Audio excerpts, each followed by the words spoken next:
Assalamualaikum warahmatullahi wabarakatuh. Shalom, Om Swastiastu, Namo Buddhaya, dan salam kebajikan. Tentunya selamat sore buat Tribuners dimanapun Anda berada. Salam sehat dan juga salam bahagia untuk kita semua. Senang sekali rasanya saya Firna Jeretno dapat menjumpai Anda dalam program kita sore hari ini, yaitu program Ngobrol Virtual edisi 14 Februari 2023. Tentunya dalam program ini kita akan membahas satu topik yang tentunya sedang panas dibicarakan di mana-mana saja, baik itu di media sosial maupun di kanal berita lainnya. Nah, untuk itu kita akan membagikan pasti informasi yang informatif, aktual, serta menarik untuk kita perbincangkan. Seperti yang kita ketahui bahwa Senin 13 Februari 2023 kemarin telah terjadi telah ada penetapan vonis bagi mantan Kepala Divisi Propam Polri, Verdi Sambo, dan juga istrinya Putri Chandrawati. Nah, tentunya kita akan bahas lebih lanjut terkait vonis yang telah didapatkan, baik itu Verdi Sambo dan juga Putri Chandrawati. Dengan tema kita hari ini, setelah Sambo divonis mati, bersama narasumber kita ada Bapak Dr. Syarif Sadam Rifani Parawansa SHMH, selaku dosen hukum pidana Unhas. Untuk itu langsung saja kita sapa dan menanyakan kabar terlebih dahulu bersama narasumber kita. Halo Pak, Assalamualaikum warahmatullahi wabarakatuh. Waalaikumsalam, Mbak. Ya, gimana kabarnya sore hari ini, Pak? Alhamdulillah, sehat-sehat. Sehat-sehat ya, Pak. Walaupun mungkin kemarin Hujan tidak terlalu kondusif ya, iya, Pak, cuaca. Banjir di mana-mana, Oke. Mbak.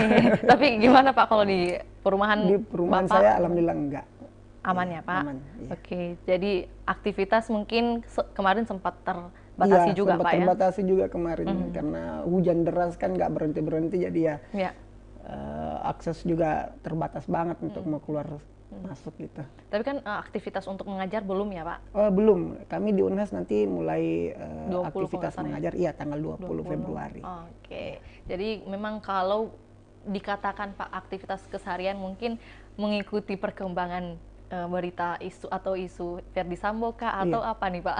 Ya, saya kemarin walaupun ini ya apa namanya, walaupun terbatas juga Iya. kemarin akses keluar masuk karena hujan deras. Betul. Ya, tapi tidak menutup akses saya untuk memperoleh informasi terkait dengan Sambo. Betul. Jadi kan sekarang udah bisa diakses di mana-mana Iya, saja ya, Mbak, Pak? betul. Oke, Pak, tapi kalau misalnya pertanyaannya untuk mengawali perbincangan kita, sejauh mana Pak Anda mengikuti perkembangan informasi dari kasus ini, Pak? Iya. Terima kasih, Mbak. Jadi kemarin kita sudah simak bersama ya, sudah nonton bersama, sudah ada putusan dari Pengadilan Negeri Jakarta Selatan ya, terkait dengan putusan dari Verdi Sambo dan juga Ibu Putri Chandrawati. Betul, iya. Ya. Di situ putusannya bahwa Verdi Sambo dihukum dengan pidana mati ya, Iya, betul. dengan pidana mati. Tentu ini lebih berat ya, lebih berat daripada tuntutan jaksa yang hanya seumur hidup. Ya, begitupun juga dengan pelaku-pelaku yang lainnya seperti Ibu PC, malah lebih berat. Iya. Yang tadinya tuntutan jaksa itu hanya 8 tahun ya untuk Ibu PC, tetapi naik menjadi 20 tahun. Ya, begitupun juga dengan Kuat Ma'ruf yang tadinya 8 tahun naik menjadi 15 tahun ya, 15 tahun penjara. Dan ini merupakan suatu yang apa namanya, bisa dikatakan berani ya, berani karena mungkin majelis hakimnya juga mendapatkan tekanan yang banyak dari publik bahwa harusnya Verdi Sambo ini harusnya dihukum mati juga, nyawa dibalas dengan nyawa. Betul, Ya. iya. Mungkin seperti itu. Jadi mungkin kalau saya ya, dan memang sebenarnya di dalam pasal 340 KUH pidana ya, terkait dengan pembunuhan berencana, memang yang paling berat itu adalah hukuman mati. Hukuman mati. Memang yang paling berat. Iya. Karena seperti yang kita bahas sebelum-sebelumnya ya, Pak, Iya. bahwa kita kan waktu lalu masih memprediksi gitu, Iya. masih mengasumsikan bahwa kira-kira apa saja sih yang akan divonis begitu, baik itu dari Verdi Sambo, Putri Chandrawati dan lain-lain, itu kan ternyata malah di luar ekspektasi kita, di luar prediksi kita, malah jauh lebih berat begitu. Tapi Pak, dengan pandangan Anda melihat keputusan hakim dalam hal ini, bagaimana sih Anda menilai ini dari segi hukumnya, Pak? Apakah memang sah-sah saja atau bagaimana? Iya, kalau menurut saya sebagai pandangan akademisi ya sah-sah saja sebenarnya. Ya, karena karena memang tidak ada alasan yang meringankan buat dia. Iya. Dia kan memang sebagai otak ya, pelaku utama, dia yang merencanakan bersama dengan istrinya ya, Putri Chandrawati. Ya, jadi kalau saya ya sudah tepat memang diberikan hukuman mati kepada Ferdy Sambo karena berdasarkan dari kesaksian ya, apalagi kesaksian dari Richard Eliezer yang mengatakan bahwa ada memang bisa dikatakan gitu ya ada perencanaan ya, tetapi ya kembali lagi bahwa memang kalau menurut saya pribadi ya memang sudah tepat sesuai dengan pasal dari 340. Hukuman mati adalah hukuman yang paling berat. Dan itu sebenarnya hukuman mati di Indonesia itu adalah hukuman yang dialternatifkan. Jadi tidak semua yang ada di dalam pasal baik itu di peraturan perundang-undangan ya maupun peraturan-peraturan lainnya itu hukuman mati itu selalu dialternatifkan gitu. Bagaimana penjelasan dari kata atau diksi alternatif ini, Pak? Bagaimana penjelasannya ke publik ini? Mungkin publik ya mengenal ada bahwa ini adalah hukum alternatif atau dan sebagainya, tapi belum mengetahui Pak definisi secara harfiah itu seperti apa sih? Jadi kalau alternatif itu kan tidak semua bisa diancamkan dengan hukuman mati ya, karena kan karena kan kita sebagai ada apa namanya hak asasi manusia kita untuk yaitu hak untuk hidup ya. Tentu ini bisa dikatakan juga melanggar karena hak asasi manusia kita adalah hak untuk hidup. Betul. Sehingga kalau misalnya kita dikatakan atau diberikan hukuman mati kan tentu melanggar dari hak asasi manusia itu sendiri. Tetapi ya itu lagi saya katakan bahwa pidana mati ini adalah tidak semua di dalam pasal, di dalam berbagai peraturan perundang-undangan itu diancamkan dengan hukuman mati, tidak semua. Hanya hukuman-hukuman yang berat saja. Contohnya pembunuhan berencana, ya pembunuhan berencana.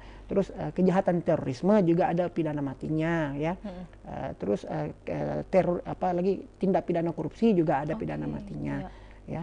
Terus makar juga ada. Ya, jadi kejahatan-kejahatan yang berat dan kejahatan-kejahatan yang luar biasa yang hanya diancamkan dengan pidana mati. Gitu. Tapi Pak, bagaimana sih pandangan Anda mengenai hukum di Indonesia sendiri, Pak? Apakah esensinya itu seperti hukum yang semestinya atau masih kadang dipermainkan mungkin dalam tanda kutip ya, Pak? Iya. Kalau saya lihat ini kan apalagi ada KUHP baru ya. Ada KUHP baru, tentu pembuat KUHP dan juga pemerintah itu kalau saya lihat ya lebih nanti kepada memperhatikan keadilan dan hak untuk hidup ya. Khusus untuk kasusnya Ferdy Sambo ini sendiri kan ya. Dia kan divonis pidana mati. Tetapi di dalam KUHP yang baru nanti ya yang sudah disahkan dan insya Allah akan berlaku tahun 2025-2026 ya, paling lambat 2026 itu pidana mati itu ya kembali lagi bahwa selalu menjadi alternatif ya, selalu menjadi alternatif untuk pidana mati itu. Jadi di dalam pasal 100 Kitab Undang-Undang Hukum Pidana dan pasal 101 Kitab Undang-Undang Hukum Pidana yang baru ya, KUHP yang baru itu kalau seseorang atau jika seseorang dijatuhkan ancaman pidana mati ya itu bisa berubah hukumannya menjadi pidana seumur hidup dengan masa percobaan 10 tahun ya. Jadi jika 10 tahun itu dia menyesali perbuatannya ya, terus peran terdakwa, peran pelaku di situ juga seperti apa ya, dia berkelakuan baik dan semacamnya berdasarkan keputusan dari presiden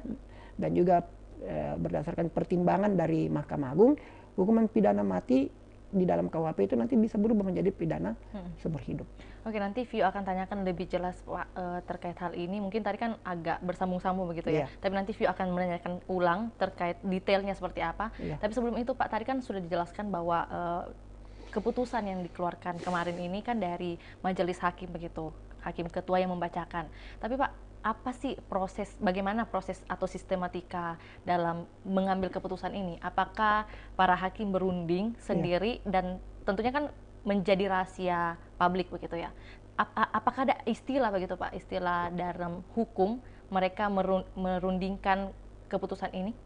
Iya, jadi sebelum dia memutuskan ya, sebelum majelis hakim memutuskan, mereka mengadakan rapat permusyawaratan hakim dulu. Ya, berdasarkan RPH, rapat permusyawaratan hakim.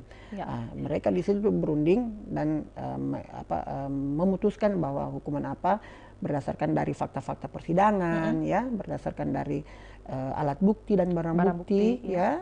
Lalu para majelis hakim yang menangani kasus perkara Ferdy Sambo itu mengadakan rapat permusyawaratan hakim untuk memutuskan hukuman apa yang tepat yang diberikan oleh kepada Ferdy Sambo itu.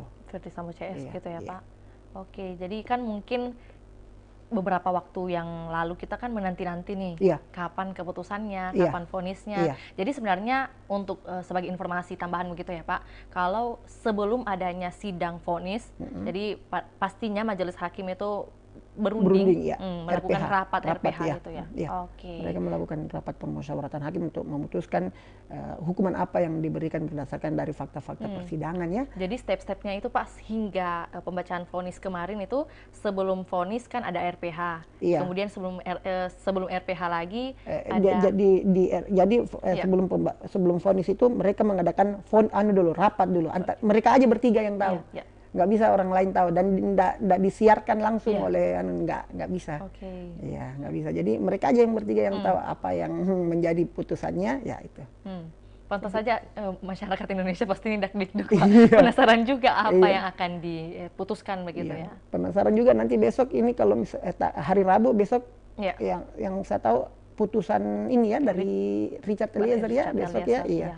Nanti kita lihat juga putusan dari Richard Eliezer ini seperti apa. Apakah lebih ringan daripada tuntutan jaksa, atau mungkin malah lebih berat dari tuntutan jaksa, atau mungkin malah dibebaskan, mungkin bisa jadi, ya kan? Karena kalau untuk mengira-ngira kayaknya agak sulit ya, Agak sulit Mbak, karena kita tidak bisa memprediksi sebenarnya. Itu kan ranah dari hasil ranah dari persidangan ya, berdasarkan fakta-fakta persidangan yang ada, seperti itu Mbak. Tapi Pak, kabarnya kan setelah vonis kemarin, jadi Sambo kan mendapat vonis seumur hidup, hukuman mati. Maksud saya hukuman mati. Jadi setelah itu kan ada proses banding lagi Pak yang diberikan selama 7 hari lamanya. Kira-kira apa saja yang dipersiapkan Pak? Kalau dalam hukum itu sistem yang diberlakukan itu 7 hari waktu untuk mempersiapkan banding. Kemudian mungkin para terdakwa akan mempersiapkan apa saja Pak?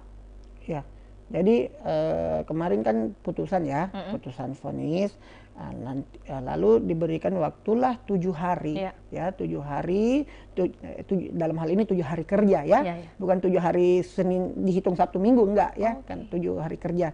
Jadi 7 hari kerja diberikan waktu untuk mengajukan banding. Kalau memang dalam 7 hari itu mereka mengajukan banding ya, diajukanlah banding ke Pengadilan Tinggi DKI Jakarta. Pengadilan Tinggi. Iya, Pengadilan Tinggi untuk mengajukan banding, membuat memori banding dan setelahnya itu. Tapi Pak, gimana tadi 7 hari kerja itu 7 hari kerja. Tidak termasuk Sabtu Tidak Minggu? termasuk Sabtu Minggu. Berarti akan kembali lagi ke hari Senin ya? Iya, ini kan kemarin hari Senin ya. Hari Senin terhitung sejak pembacaan putusan atau sejak penerimaan putusan, jadi hitung nanti 7 hari kerja, tidak termasuk Sabtu Minggu. Tapi Pak, kalau untuk persiapan apa yang mesti disiapkan, misalnya terdakwa atau juga mungkin pengacaranya begitu mempersiapkan dokumen atau berkas apa saja nih Pak untuk melakukan banding? Ya pastinya memori banding yang dipersiapkan. Memori banding itu isinya naskah ya Pak? Iya, jadi dibuat naskahnya, memori banding, dan mereka mengajukan ke Pengadilan Tinggi DKI Jakarta. Karena yang menyidangkan kan Pengadilan Negeri Jakarta Selatan ya. Nah, jadi dia mengajukan ke Pengadilan Tinggi DKI Jakarta.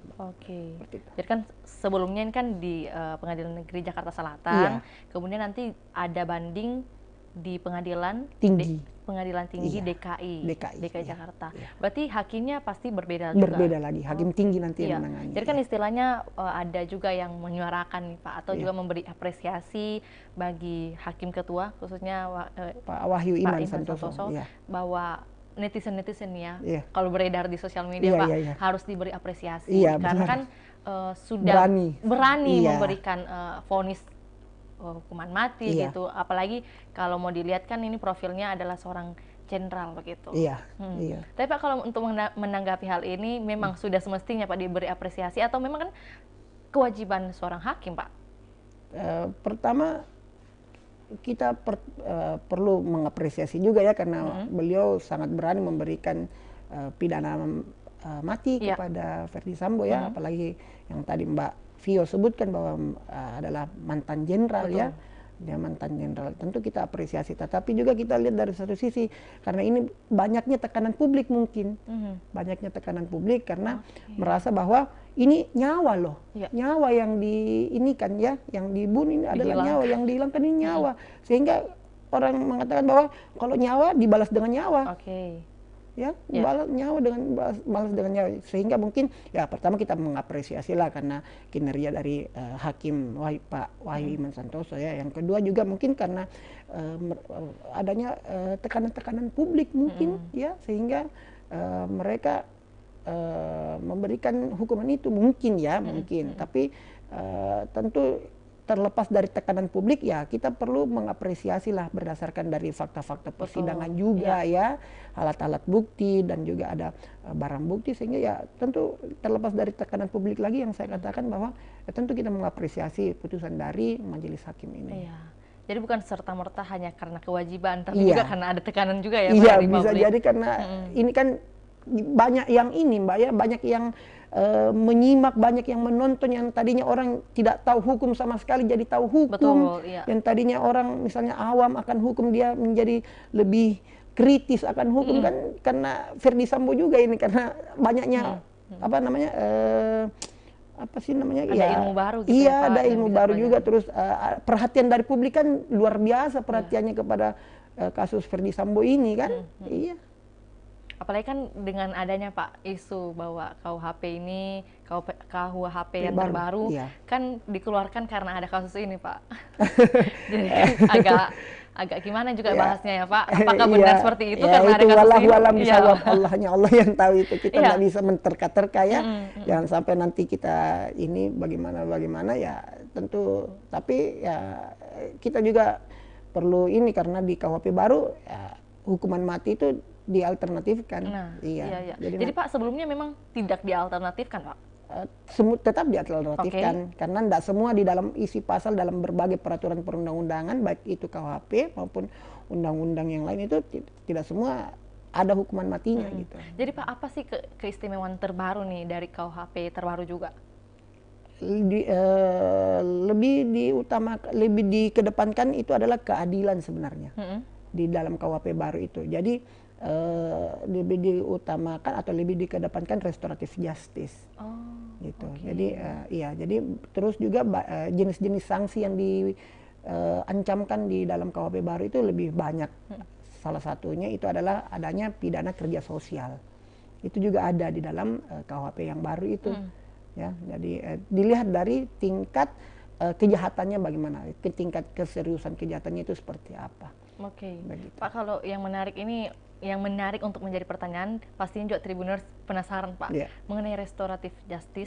Itu kan bahwa ada perbincangan begitu dari keluarga, seperti itu ya Pak? Bagaimana penjelasan lebih lanjutnya Pak? Jadi kalau restoratif justice itu kan sebenarnya pemulihan ya, keadilan, memulihkan keadaan, ya sebenarnya lebih kepada pemulihan keadilan ya. Jadi dia restoratif justice itu tapi tidak semua tindak pidana itu bisa direstoratifkan, tidak semua. Hanya kejahatan-kejahatan yang seperti penipuan, pencurian, ya. Kalau kejahatan korupsi itu tidak bisa direstoratif justice kan ya, karena itu kan merugikan keuangan negara. Tapi kalau kayak pencurian, penipuan, penggelapan, itu bisa direstoratifkan.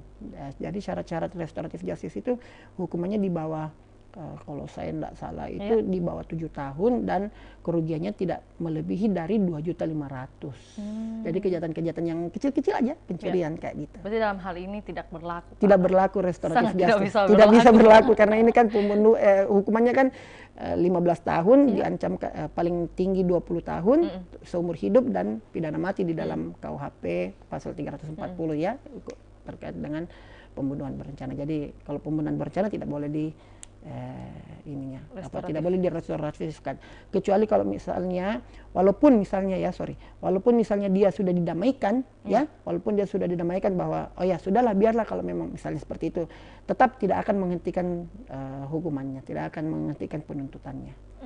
Walaupun dia sudah didamaikan ya. Iya. Ya. Berarti ini tergantung hakimnya lagi, Pak. Jadi restoratif justice itu dijalankan di luar atau sebelum pada saat persidangan. Pada saat di tingkat penyidikan dulu dia didamaikan. Itu restoratif justice. Jadi didamaikan antara pelaku, korban, keluarga dari pelaku, keluarga dari korban ya, diduduk bersama dengan jaksa ya, dari penuntut umum. Itu penyidik, itu dia diduduk bersama-sama mendiskusikan bagaimana apakah bisa didamaikan atau tidak. Tapi kan kembali lagi bahwa syarat-syarat restoratif justice itu di bawah kerugiannya tidak boleh melebihi dari 2.500.000 dan hukumannya tidak boleh melebihi dari 7 tahun penjara. Itu kalau ya seperti itu. Jadi ada ilmu baru lagi nih, Pak. Jadi kan biasanya mungkin orang dengar-dengar, orang awam yang tidak paham hukum pasti hanya mendengar Pak istilah restoratif justice. Iya, makanya ada kesempatan tadi ada di spill sedikit Pak, jadi kemudian dibahas nih Pak. Nah Pak, seperti janji Vio tadi kan akan Vio tanyakan lagi lebih jelas dan mungkin lebih detail lagi akan jawabannya Pak. Jadi kan terkait KUHP terbaru ini Pak, kabarnya kalau hukuman mati itu terpidana mati berkelakuan baik selama 10 tahun akan diubah menjadi hukuman seumur hidup Pak. Mengapa demikian Pak? Iya, jadi itu yang saya kemukakan tadi, karena kita memiliki HAM ya, hak asasi manusia, hak untuk hidup ya, hak untuk hidup. Jadi di dalam KUHP yang baru itu memang dialternatifkan seperti itu. Jadi hukuman pidana mati itu diancamkan dapat diubah ya, dapat diubah di dalam KUHP yang baru itu pasal 100 dan pasal 101 itu apabila dalam masa percobaan 10 tahun si pelaku itu menyadari atau mengakui kesalahannya, terus ada beberapa syarat lah, ada beberapa syarat di KUHP baru itu pidana mati bisa berubah menjadi pidana seumur hidup. Jadi tidak serta-merta langsung bisa berubah begitu, tidak. Jadi ada memang syarat-syaratnya. Syarat-syaratnya pertama ada peran terdakwa. Ya, dilihat di situ apakah ada bagaimana peran terdakwa sebenarnya. Apakah memang dia pelaku utama misalnya atau apa ya? Itu yang pertama, peran terdakwa. Yang kedua syaratnya adalah ya itu tadi berkelakuan baik ya. Dia menyesali perbuatannya ya, dia menyesali perbuatannya itu nanti bisa dilihat. Jadi pidana mati itu bisa berubah menjadi pidana seumur hidup berdasarkan nanti dari keputusan presiden. Jadi walaupun misalnya dia sudah memenuhi syarat itu, tapi kalau misalnya presiden mengatakan bahwa tidak layak diberikan, presiden tidak setuju untuk diberikan atau diubah hukuman mati menjadi hukuman seumur hidup, itu tetap tidak bisa juga, karena harus ada keputusan presiden dulu yang dikeluarkan berdasarkan pertimbangan dari Mahkamah Agung. Tapi Pak, dengan adanya prosesi yang mesti dijalani begitu ya bagi terdakwa, akan ada dulu 10 tahun begitu masa percobaan, gitu ya istilahnya Pak? Iya, ada percobaan dulu 10 tahun masa percobaan, kemudian baru ditentukan ya Pak? Iya, apakah bisa dihukum mati begitu ya? Jadi masa percobaan 10 tahun dulu, nanti dilihat lagi apakah dipelajari lagi apa sih peran terdakwa di situ sebenarnya, ya terpidana, peran terpidana itu apa sih sebenarnya di situ. Yang kedua yang tadi saya katakan bahwa apakah dia menyesali perbuatannya, dia sudah berkelakuan baik dan sebagainya, lalu nanti bisa diajukanlah untuk berdasarkan keputusan presiden ya. Jadi tentu harus presiden yang memutuskan. Tapi Pak, kalau misalnya dilihat dengan akan ada masa percobaan, sekali lagi saya ulang ya Pak, akan ada masa percobaan 10 tahun. Tentunya kan ini jadi pertanyaan juga bagi masyarakat, tribuners, publik juga pastinya, bahwa ya bisa jadi ada permainan, kita kan nggak tahu gitu. Jadi kan hukumannya akan bisa jadi lebih singkat dibandingkan dengan terdakwa lain Pak. Jadi hukumannya berubah menjadi seumur hidup, Mbak. Seumur hidup? Iya. Oke. Jadi seumur hidup kan ya, seperti yang pada saat yang pertama kita ya waktu itu. Hingga dia meninggal sampai ya, dia meninggal. Oke. Jadi sampai dia meninggal. Jadi pidana mati berubah menjadi pidana seumur hidup.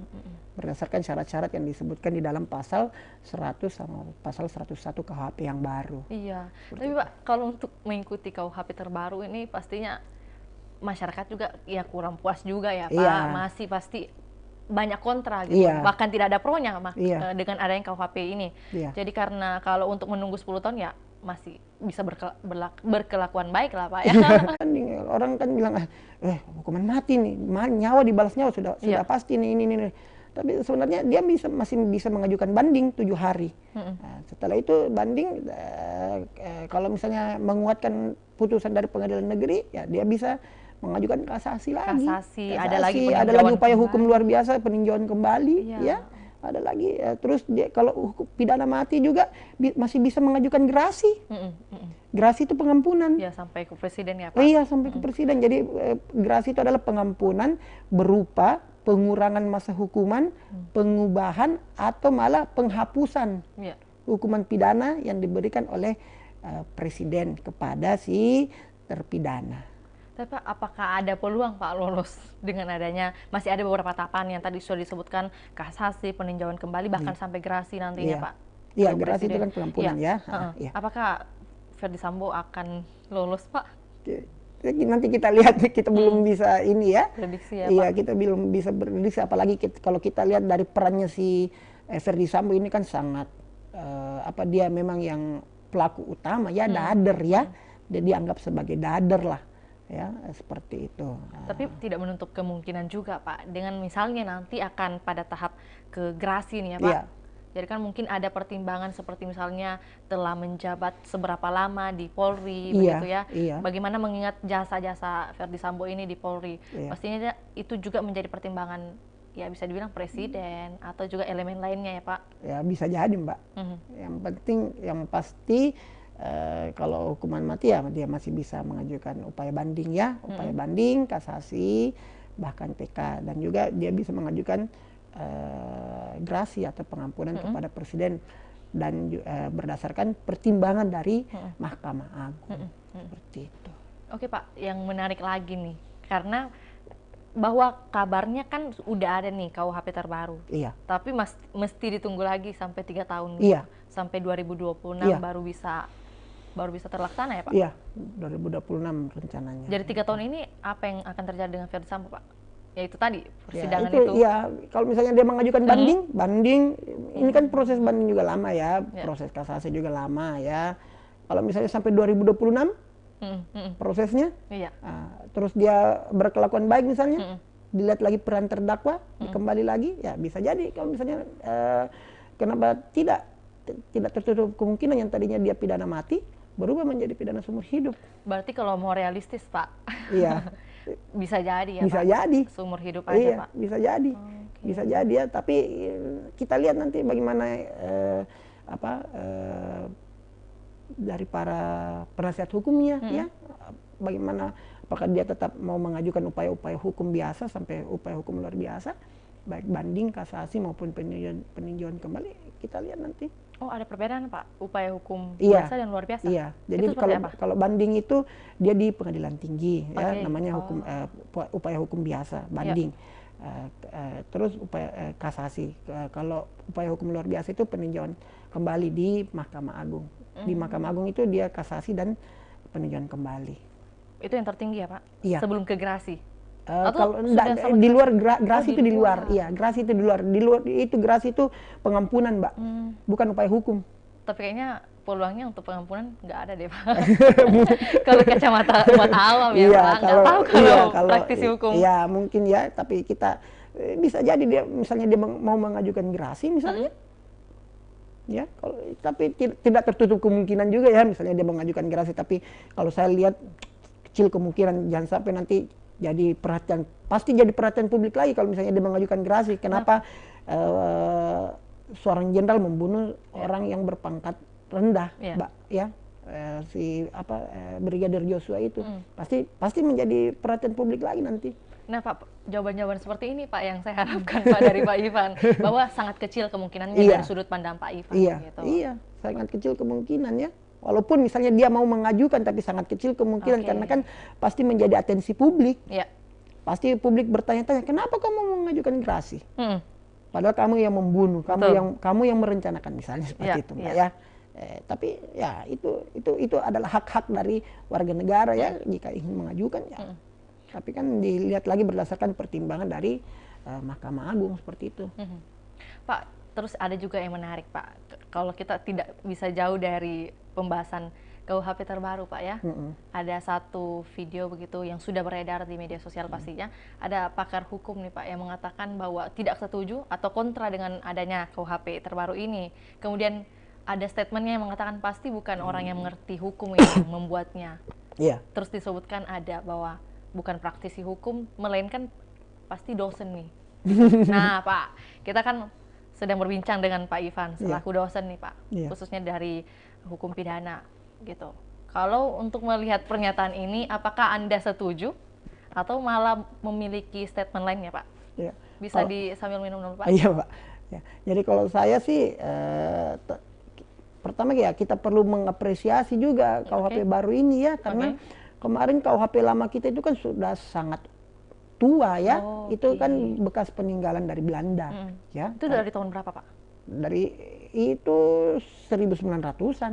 Kalau dia disahkan menjadi undang-undang itu nomor 1 tahun 1946. Jadi hitunglah 1946 itu KUHP itu sudah lama sekali karena kita kan bekas jajahan Belanda ya, menggunakan sistem hukum Eropa kontinental. Ya, menggunakan sistem hukum Eropa kontinental. Jadi kita berkiblatnya itu di Belanda. Ya, jadi kalau pertama sih itu kata orang yang tadi Mbak bilang ya, Mbak Vio ya. Ya kalau saya sih kita perlu juga mengapresiasi lah. Itu juga karena kan hukumnya sudah lama. Hukumnya sudah lama ya. Terus juga adanya juga restoratif justice atau keadilan restoratif kan itu juga tujuannya untuk mengurangi overcrowded di lembaga pemasyarakatan. Karena terlalu banyak Mbak di lembaga pemasyarakatan itu banyak sekali. Semua jenis-jenis kejahatan itu ada. Biar yang pencurian, penipuan, penggelapan dan lain-lain itu banyak sekali. Narkoba, baik itu dia pengedar atau hanya cuman penyalahguna saja atau pemakai itu ada semua di dalam lapas semua itu.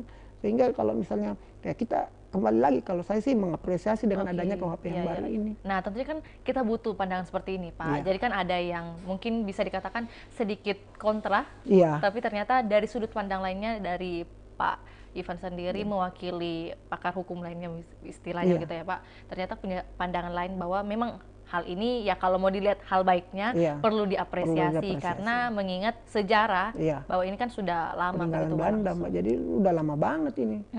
Tapi Pak, kalau berbicara tentang lamanya hukuman Pak ya, maksudnya sejarah hukum ini sudah lama. Jadi berdasarkan sejarah Pak, apakah di Indonesia sendiri pernah ada kasus mungkin yang dihukum mati tapi batal dieksekusi Pak? Bagaimana Pak? Apakah pernah ada terjadi atau mungkin memang belum pernah? Seingat saya belum pernah Mbak. Belum pernah seingat saya ya, mohon maaf kalau misalnya saya luput atau bagaimana, tapi seingat saya belum pernah. Karena mau tidak mau pasti dieksekusi. Mau tidak mau pasti dieksekusi. Dan itu kan sudah ada ya Pak? Iya sudah ada, sudah banyak itu yang kasus narkoba itu siapa namanya yang pelaku itu yang Cina itu kan sudah dieksekusi. Amrozi ya, yang kasus pelaku terorisme itu kan juga sudah dieksekusi. Ya, jadi kalau saya sepengetahuan saya belum pernah ada kayaknya. Belum pernah. Belum pernah. Jadi maksudnya berdasarkan kalau dari statement saya, sudut pandang Pak Ivan sendiri mungkin untuk pembatalan eksekusinya belum ada begitu. Bahkan sudah berlangsung. Iya, apalagi kalau misalnya dia sudah berkekuatan hukum tetap ya, sudah inkrah ya, itu pasti dilaksanakan. Nah Pak, kalau terkait ini kan tadi Ferdi Sambonya ya Pak, tentunya ada CS lainnya nih Pak. Ada Putri Chandrawati yang sudah disebutkan di awal bahwa ada malah berubah begitu dari tuntutannya. Lebih berat 20 tahun Pak. Bagaimana Pak sudut pandang Anda menilai hal ini, apakah memang sudah sepantasnya 20 tahun?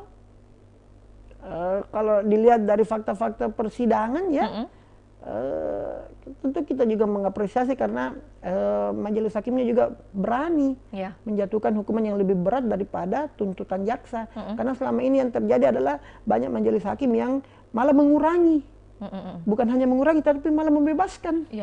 Tidak di kasus-kasus yang lain ya, tidak, bukan pembunuhannya tapi mungkin kasus-kasus yang lain itu ada yang mengurangi, bahkan malah ada yang menambahkan bahkan ada yang membebaskan atau yang melepaskan ya.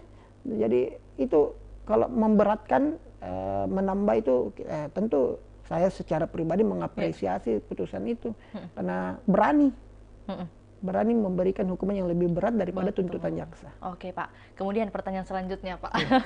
Udah siap Pak? Jadi kan saya kayak rasa di sidang juga.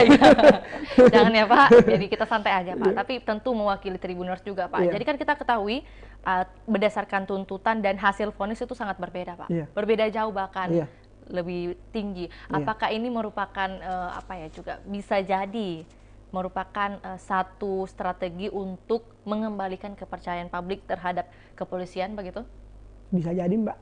Bisa jadi, apalagi citra dari polisi ini, adanya kasus Ferdy Sambo ini adanya kasus Ferdy Sambo ini bisa jadi untuk mengembalikan pencitraan polisi yang tadinya bobrok menjadi lebih baik. Ya. Terus juga karena adanya tekanan publik yang memberikan atensi khusus terhadap kasusnya Ferdy Sambo ini ya, karena kan Brigadir Joshua ini kan adalah anak dari seorang guru juga ya, ibunya guru, tentu dia menjadi salah satu tulang punggung dari keluarganya juga ya, tulang punggung dari keluarga, meskipun ada adiknya yang polisi juga, ya meskipun ada adiknya polisi, tapi kan dia selama ini ya dia yang membantu perekonomian keluarga juga, seperti itu Mbak. Jadi Pak, untuk closing statement mungkin ada yang mau disampaikan oleh Pak Ivan dalam hal ini, mungkin dari tadi yang Vio tanyakan, ada strategi, mungkin bisa dikatakan tanda kutip strategi untuk merubah citra kepolisian dan juga pengadilan seperti yang Vio katakan tadi, kita perlu mengapresiasi majelis hakim dalam hal ini. Apakah mungkin ada sepatah kata yang mau disampaikan oleh Pak Ivan dalam hal ini, bagaimana untuk membuat masyarakat khususnya Tribuners untuk percaya bahwa hukum Indonesia itu seperti ini tuh? Jadi silakan Pak.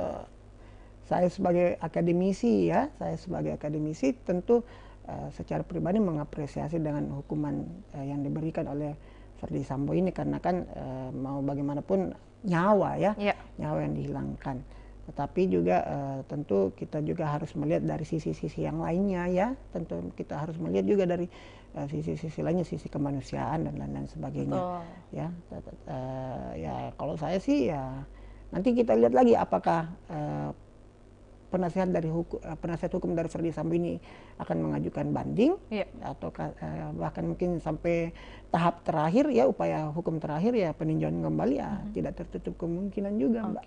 Tidak tertutup kemungkinan. Jadi kita lihat nanti ke depannya bagaimana dengan adanya kasus Ferdy Sambo ini, apakah memang dia menerima, tapi kayaknya kalau menerima itu agak mustahil ya Pak. Ya cukup lah, enggak inilah siapa sih yang mau dieksekusi gitu, kan. Nah, tapi itu kembali lagi bahwa ya kita lihat nanti kita tunggu saja nanti bagaimana upaya-upaya hukum yang lain yang akan diajukan oleh penasihat hukum dari Ferdy Sambo. Oke Pak, terima kasih banyak Pak Ivan. Terima kasih banyak Mbak. Jadi yang bisa disampaikan oleh Pak Ivan ini memang untuk membuat publik itu menunggu begitu, menunggu apa yang akan terjadi selanjutnya, karena memang kita tidak bisa prediksikan apa yang akan dikeluarkan lagi oleh hakim dan juga bahkan terdakwa ya Pak. Jadi nanti ini kan diberikan waktu 7 hari ya untuk banding. Kalau misalnya lewat dari 7 hari ya berarti dia sudah berkekuatan hukum tetap, sudah ingkrah. Nah, berarti dia harus menjalani putusan yang diberikan oleh majelis hakim itu. Berarti untuk saat ini Ferdy Sambo dan CS mungkin atau Putri Chandrawati yang sudah dibacakan Pak kemarin itu belum ada kepastian ya untuk akan naik banding. Nanti kita lihat apakah dari penasihat hukumnya ya, apakah memang penasihat hukum itu akan mengajukan banding atau tidak. Jadi selama 7 hari ini kita lihat dulu bagaimana perkembangannya. Siap Pak, terima Siap. kasih Pak Terima Ivan. kasih banyak, Mbak. Jadi nanti kalau misalnya ada pembahasan lagi, tentunya Iya. kita akan berdiskusi lagi dengan Pak Siap, Ivan. siap. Oke, siap. Senang, Terima kasih dengan banyak senang Pak hati, Mbak. Ivan. Terima kasih. Sehat dan sukses selalu. Sama-sama. Saya juga sampaikan kepada Tribuners yang masih setia hingga saat ini menyaksikan program kita. Jangan lupa dan jangan bosan-bosannya untuk menyaksikan program dari Tribun Timur. Untuk itu saya Firna Jiretno mewakili Pak Ivan selaku narasumber kita dan juga tim atau kru yang bertugas pamit undur diri. Assalamualaikum warahmatullahi wabarakatuh. Sampai jumpa. Terima kasih, Mbak.